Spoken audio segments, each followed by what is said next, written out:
Shalom, shalom. It's the brother Yahweh Shapat coming at you with another lesson through the spirit and power of Yahweh. Alahaya Nawa by Hashem, Hamashiach Yahweh Shah. Double honors to my elders and apostles of Great Millstone who teach and rule well in these scriptures. Peace and blessings to the hopeful elect. This is 2 Corinthians 10, and I'm going to start at verse 5. Actually, I'm going to start at verse 3. So this is 2 Corinthians 10 and 3. For though we walk in the flesh, we do not war after the flesh.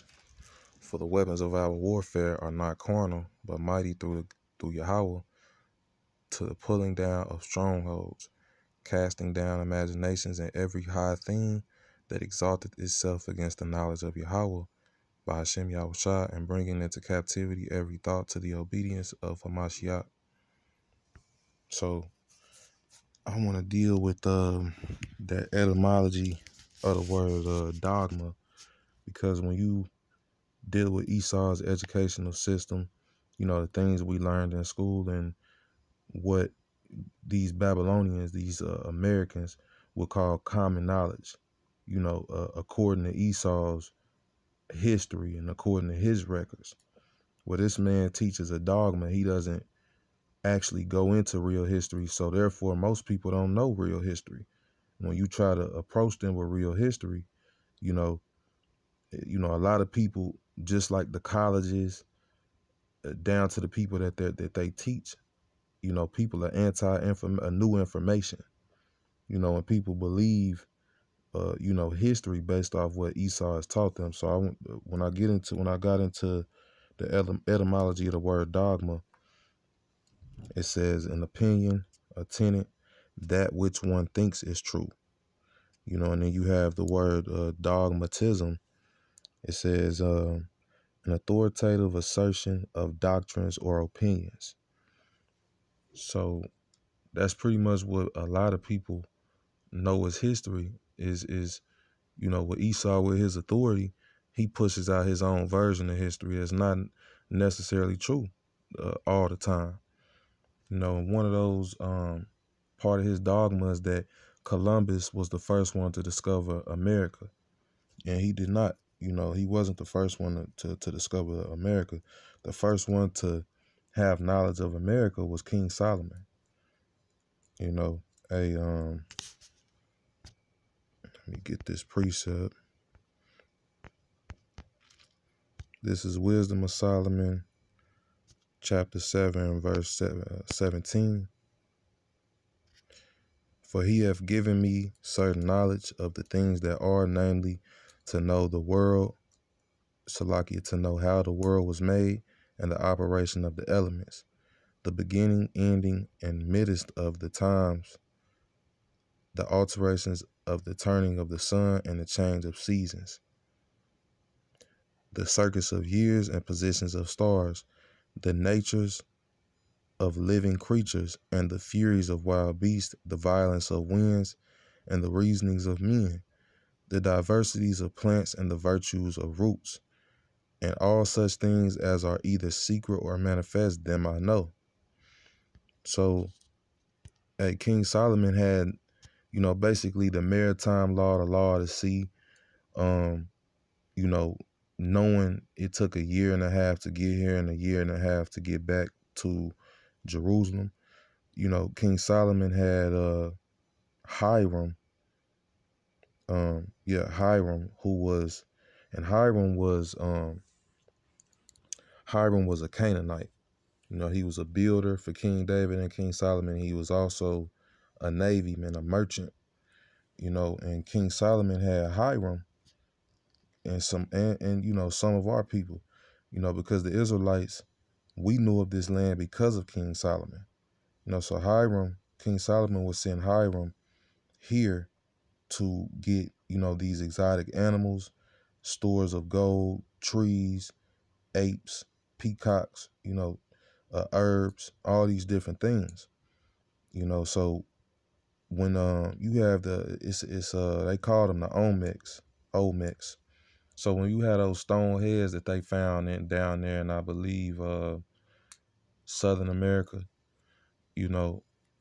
South America, So that they didn't the Olmecs, that those were nothing but the Canaanites. They came over here and they left certain, so they left those stones because they would come here, they would set up, and they would get these things, and then they would be back on their way.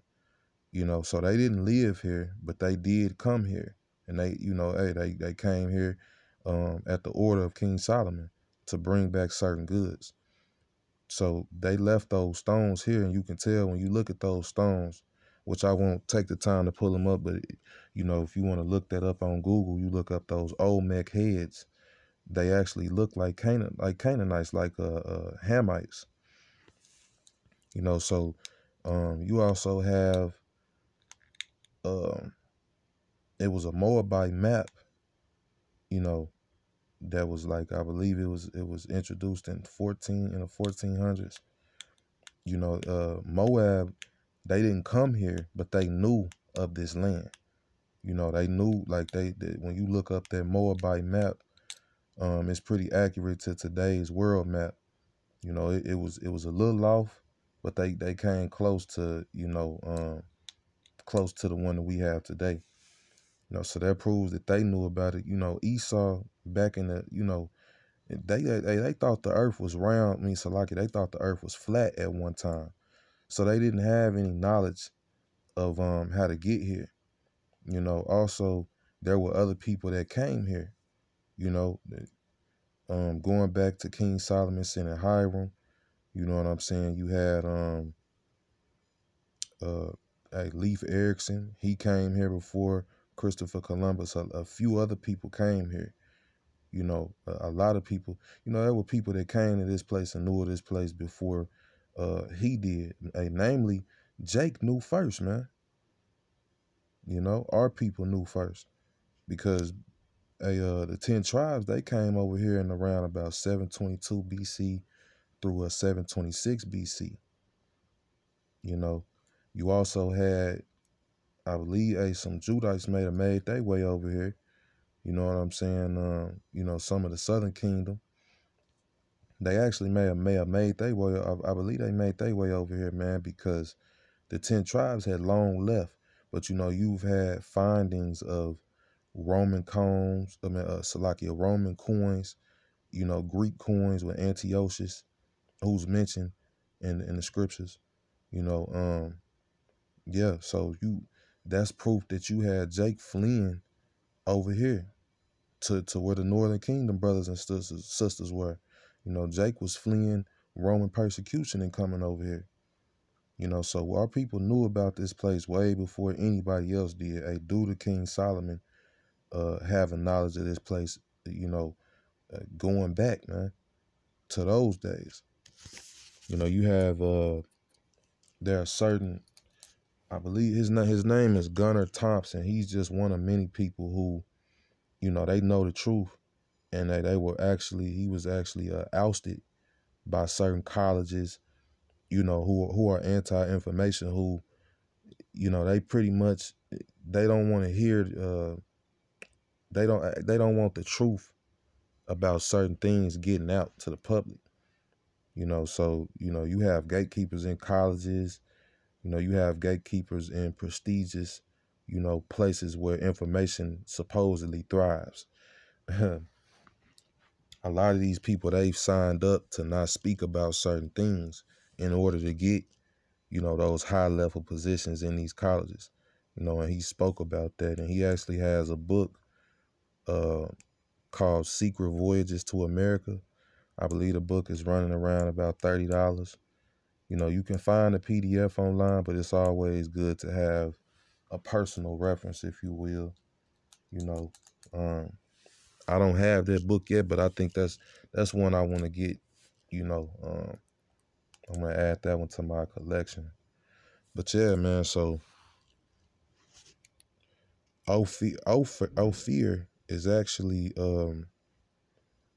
that's what the scriptures called America. It was also named Arsareth. And you had Hiram. Yeah, Hiram, he had a navy. He used to come over here for King Solomon. So I'm gonna get 1 Kings, the 10th chapter.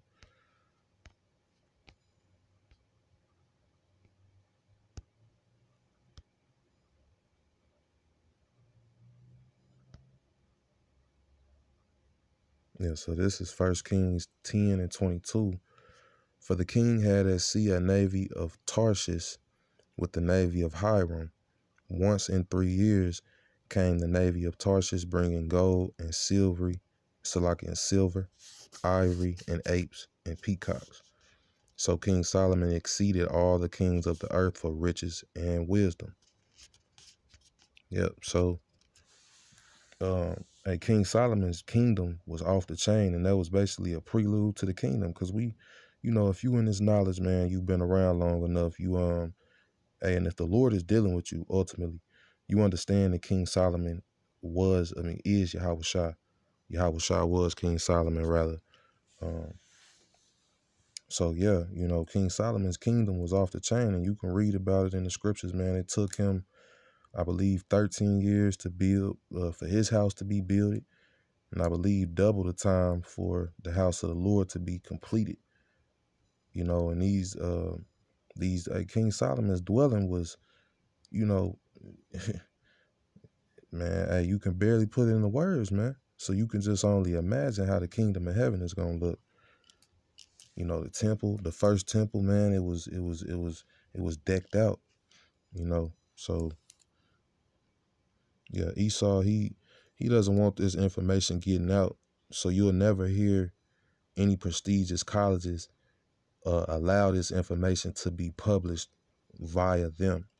The elites, they control all of these colleges. They're in cahoots. Everybody in cahoots with the elites, man. And the elites want a certain dogma to be pushed out there. And going back to the etymology, the dogma is only an opinion, or that which one thinks is true. It's not actual fact. So Esau don't deal with facts, and he don't want facts getting out there. Yeah, so the 10 tribes, they came here first. Well, yeah, they settled in here first. Let's see, and Hiram, he came, every 3 years with a shipment for King Solomon. So that proves 2nd Ezra 13 and 45. It took the tribes a year and a half to get here. If you were going back and forth, it would take you a year and a half to get here and a year and a half to get back. So let me get that in 2nd Ezra 13 and 45.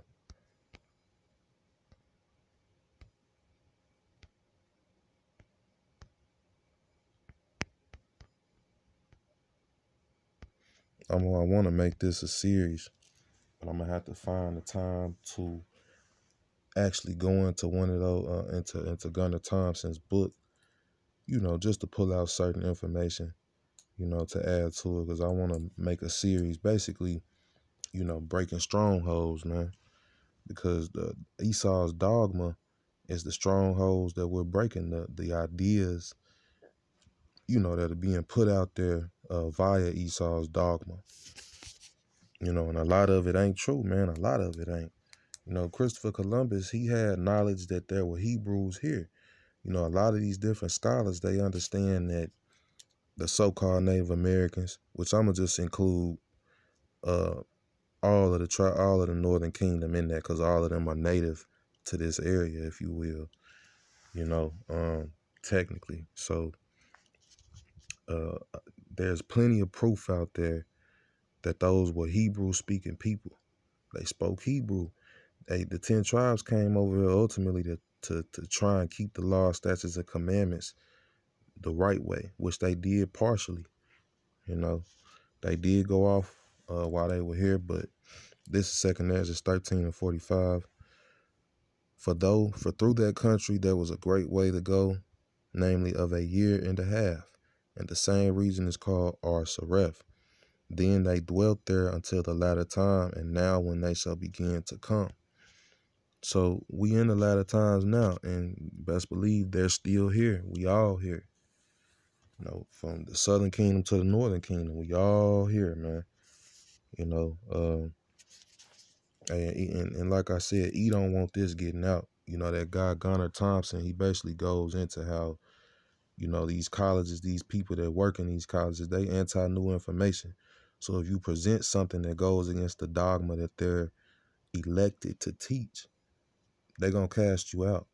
So you have to independent sources of information concerning things like history are very important, you know, because when you try to go through these devils, they gonna give you bullshit, man. If you want to find out the truth, you got to get out here and dig and challenge. You got to challenge this dogma that they put out. These ideas and ideologies. Let's see. This is Isaiah 29:15. Woe unto them that seek deep to hide their counsel from the Lord, and their works are in the dark. And they say, who seeth us and who knoweth us? Hey, but the Lord is he's shining a light on all of Esau's lies and bullshit, man.